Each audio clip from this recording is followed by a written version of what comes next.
Hello दोस्तों, एक बार फिर से आप सभी लोगों का स्वागत है हमारे चैनल कॉमिक्स हीरो पर। दोस्तों, हमारी आज की कॉमिक्स है आदर्श चित्रकथा की कॉमिक्स, जिसका नाम है देव मानव और दानव को ब्रह्म के आदेश। तो चलिए दोस्तों, शुरू करते हैं हम। इस कॉमिक्स में 4 कथाएं हैं, जिनका नाम है देव मानव और दानव को ब्रह्म के आदेश, नचिकेता की कथा दूसरी है ये, और तीसरी है देवताओं का अभिमान, और चौथा है दध्यान अर्थवान महर्षि।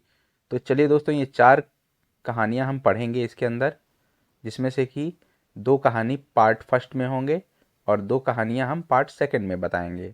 तो चलिए पार्ट 1 हम शुरू करते हैं इसका। देव मानव और दानव को ब्रह्म के आदेश।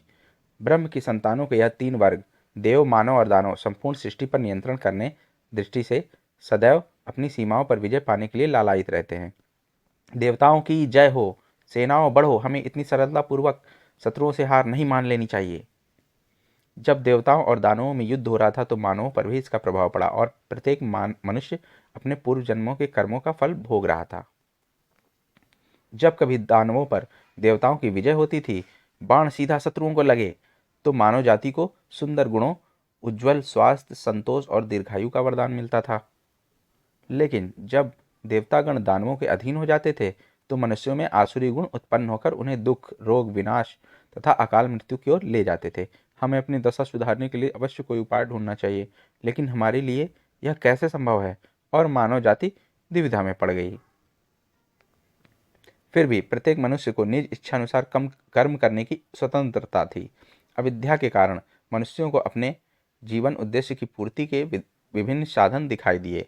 तीनों लोकों में हलचल मच गई। अंत में ब्रह्मलोक से एक स्वर सुनाई दिया, दा। क्या तुमने सुना? हाँ, यह तो हमारे पिता ब्रह्म हमें पुकार रहे हैं। दा। कोई अज्ञात शक्ति हमें खींच रही है। हम इस शक्ति में विश्वास रखकर इसके द्वारा प्रदर्शित मार्ग पर बढ़ते चलें। दा। देवतागण कोई चाल खेल रहे हैं। हम उनका अनुगमन करेंगे ताकि बाद में हम पर कहीं कोई आपत्ति ना आ जाए। दानवों को संदेह हो गया। वह देवताओं से पराजित नहीं होना चाहते थे। दोस्तों, यहाँ ये जो स्टार दिया हुआ है अविद्या, इसका अर्थ है अज्ञान। तदनुसार देवों, मानवों और दानवों ने ब्रह्मलोक में जाकर कठोर तपस्या की और संयमित जीवन यापन किया। विद्यार्थी काल पूर्ण होने पर वह ब्रह्म के पास गए। हे देवों, दा, क्या तुम मेरे इस कथन का अर्थ समझते हो? हे पूजनीय पिताजी, कृपया हमें आदेश दें, हमें अपना कर्तव्य बताएं। जी हाँ पिताजी, हम इसका ठीक अर्थ समझ गए। तो बताओ, मेरा क्या तात्पर्य था? आपने कहा दमयत, क्योंकि हम स्वर्ग में बहुत आनंदमय रहते हैं, फिर दानव अचानक हम पर आक्रमण कर देते हैं, अतः आपका आदेश है कि हम इंद्रिय भोग में अधिक लिप्त ना रहें। शाबाश, तुम मेरे इस आदेश का पालन करो पिताजी, हम आपके आभारी हैं।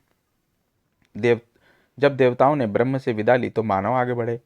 हे पूजनीय पिताजी, कृपया हमें आदेश दें, हमारे दुखों का कारण बताएं। दमयत का अर्थ है आत्म संयम रखो। हे मनुष्यों, दा, क्या तुमने मेरे कथन का अर्थ समझा? जी हाँ पिताजी, निस्संदेह हम समझ गए। यदि ऐसा है तो बताओ, मेरा क्या तात्पर्य था? आपने हमसे कहा दत्त। आपके उपदेश का अभिप्राय है कि हम अपनी स्वाभाविक लोभी प्रवृत्ति को त्याग दें। अब से हम धन और भोजन को संचित करने का यत्न नहीं करेंगे।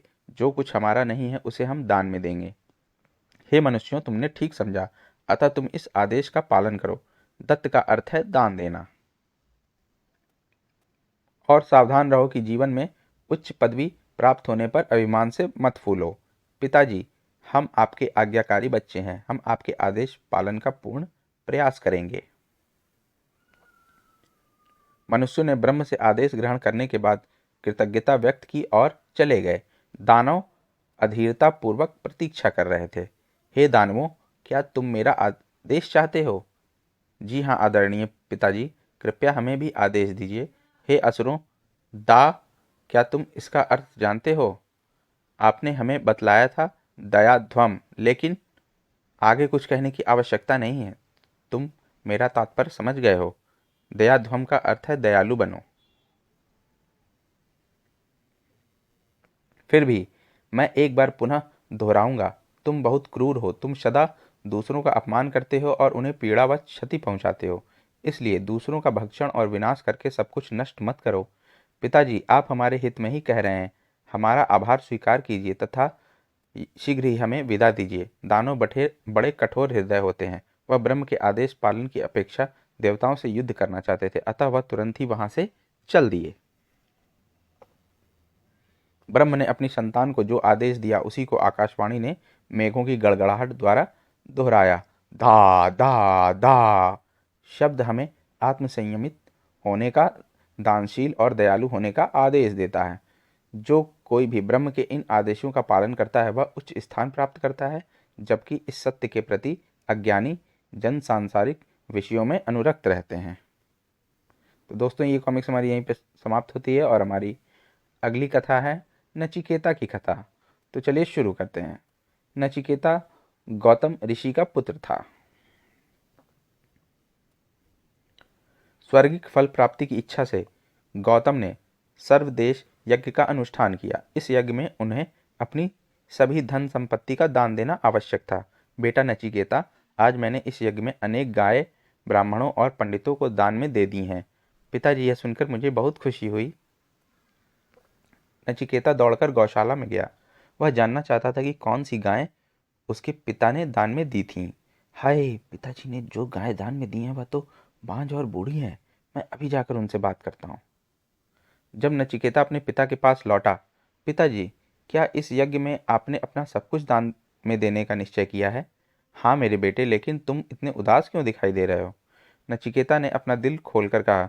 हे पूजनीय पिताजी, मुझे मेरे इस कथन के लिए क्षमा करें कि आपने जो गाय दान में दी हैं वह दूध नहीं देती, वह भूखी व कमजोर हैं और दोबारा बछड़ों को जन्म नहीं दे सकती। गौतम चकित रह गए। मैं आपका पुत्र हूँ, आपका निजी हूँ। आपने अपना सब कुछ दान में देने का वचन दिया है, अतः मुझे आप किसके पास दान में देंगे? गौतम का विचार अपने पुत्र को किसी को भी दान में देने का नहीं था। नचिकेता ने पुनः वही प्रश्न दोहराया। पिताजी, निर्बल गायों का दान देने से आपको स्वर्गिक सुख प्राप्त नहीं होंगे। कृपया बताएं कि मुझे आप किसको दान में देंगे? आह, ये लड़का तो भोलेपन के कारण निर्लज्ज प्रश्न पूछकर मुझे तंग कर रहा है। जब नचिकेता ने तीसरी बार वही प्रश्न दोहराया तो, पिताजी, आप मुझे किसको देंगे? गौतम को क्रोध आ गया। उन्होंने अपने पुत्र को श्राप दिया। ओह निर्बुद्धि लड़के, तुझे मैं मृत्यु को दूंगा। तुरंत ही श्राप पूरा हो गया। नचिकेता की मृत्यु हो गई और वह यमलोक पहुंच गया। मुझे समझ नहीं आता कि मुझे यम के पास क्यों भेज दिया। यम देवता ने मेरा क्या करना है? मैं मृत्यु से नहीं डरता। जीव तो एक कण के समान पैदा होता है और एक कण के समान ही मर जाता है। मैं तो यम का शिष्य बनकर ही संसार की सेवा में अति प्रसन्न होऊंगा। जब नचिकेता यमलोक में पहुंचा, हे आदरणीय सज्जनों, मैं यम देवता से मिलने आया हूँ। अरे बालक, यमदेव इस समय यहाँ नहीं है, वह बाहर गए हैं। यह सुनकर नचिकेता यम के लौटने की प्रतीक्षा में खड़ा रहा।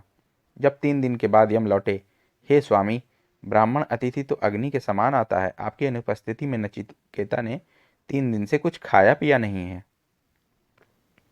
और एक गृह स्वामी के लिए इससे बढ़कर और कोई बुरी बात नहीं हो सकती कि कोई अतिथि उसके द्वार पर भूखा प्यासा खड़ा हो। ओह, यह तो बहुत बुरा है, मुझे यह ठीक करना चाहिए।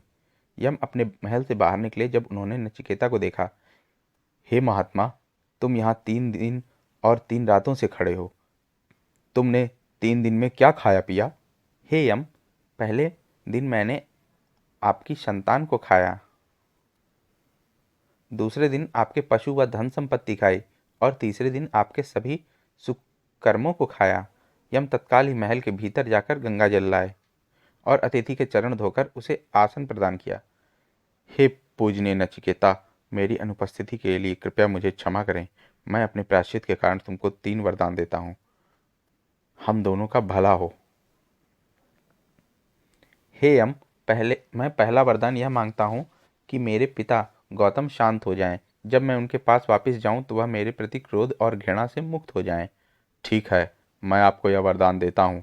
जब तुम संसार में लौटोगे तो तुम्हारे पिता तुमको पहचान लेंगे और बड़े दुलार व प्यार सहित तुम्हारा स्वागत करेंगे। अब दूसरा वरदान मांगो। हे यम, कृपया मुझे उस अग्नि यज्ञ के बारे में सविस्तार बताइए जो स्वर्गलोक को ले जाता है और जिससे संपूर्ण सृष्टि उत्पन्न हुई है।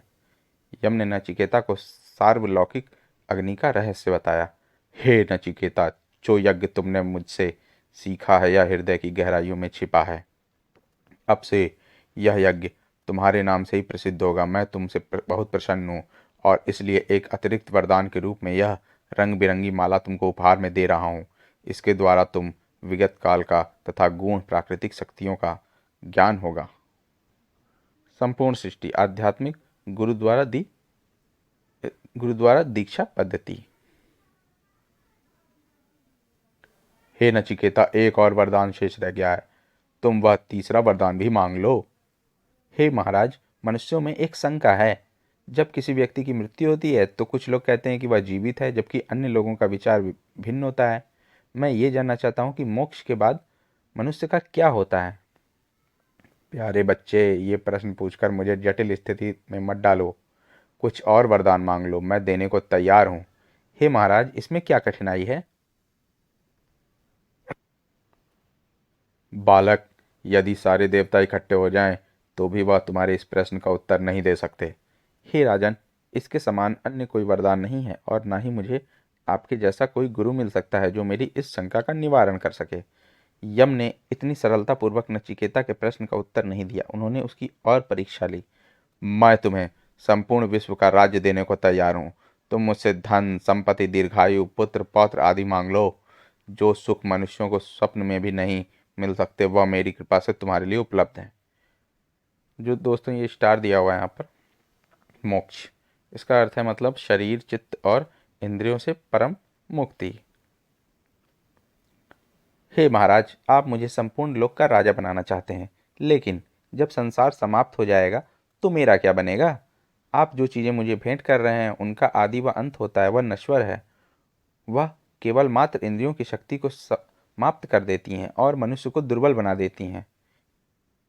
इन घोड़े व हाथियों के झुंड को देखो, इन अप्सराओं, उनके रथों और वाद्यों की ओर देखो। हे स्वामी, हाथी, घोड़े व पशु संपत्ति को आप अपने लिए रखें। यह अप्सराएं भी आपके लिए ही गाएं व नाचें। नचिकेता ने यम द्वारा प्रदत्त बहुमूल्य उपहारों को अस्वीकार कर दिया। उसके 3 दिवसीय उपवास ने उसके शरीर, चित्त व आत्मा को शुद्ध बना दिया। हे महाराज, आप जो कह रहे हैं कि सारे देवता तक मिलकर मेरे प्रश्न का उत्तर नहीं दे सकते, तो इसका तात्पर्य यह हुआ कि आपको इसका उत्तर मालूम है। अतः जब तक मेरे 3 बार पूछे गए प्रश्न का उत्तर मुझे नहीं मिलेगा तब तक मैं इस स्थान पर अटल खड़ा रहूंगा। हे नचिकेता, मुझे तुम्हारे समान ही और शिष्य मिले, आओ मैं तुम्हें सिखाऊंगा। यम ने नचिकेता को योग्य शिष्य के रूप में पहचान कर उसे वह सर्वोच्च ज्ञान प्रदान किया जो सभी दुखों से मुक्त है। 3 दिन का उपवास एक जिज्ञासु का नियम है जो शरीर, चित्त व आत्मा की शुद्धि के लिए होता है। दोस्तों, हमारा पार्ट 1 यहीं पर समाप्त होता है और हम मिलते हैं इसके पार्ट 2 में, जिसका लिंक आपको इसके डिस्क्रिप्शन में दिया हुआ है। आप इसे वहाँ पर खोलकर पढ़ सकते हैं। आपको ये कॉमिक्स कैसी लगी हमें कमेंट सेक्शन में ज़रूर बताएं और प्लीज़ हमारे चैनल को भी ज़रूर सब्सक्राइब करें। मिलते हैं अब अगले पार्ट में। धन्यवाद।